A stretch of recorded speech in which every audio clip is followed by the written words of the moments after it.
Civil Media.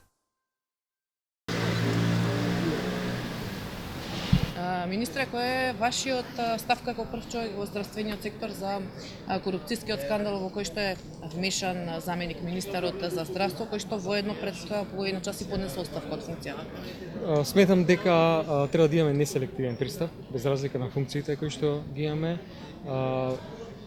Институциите треба да се преземат доколку сметат дека за тоа има простор за било кого.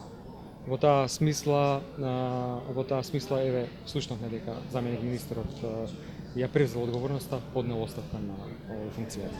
Меѓутоа, тоа претпоставам и еден апел, бидејќи станува збори за лекар, не само за заменик министер кој што ги зел парите за интервенција, значи еден апел за митото и корупцијата во здравството.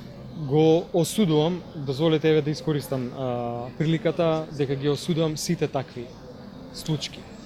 Сметам дека тоа не е начин да се функционира во било кој систем, па и во нашиот здравствен систем. Впрочем, секаде има санкции за таквите постапки. Ние се обидуваме со сите наши мерки да ги стимулираме лекарите, со зголемување на платите на дежурствата и со таа тенденција и со тие политики ќе продолжиме и во иднина. Меѓутоа, секоја институција си има ингеренција во рамките на кои што функционира и во таа смисла тие треба да преземат се што е во соодветна ингеренција. Civil Media.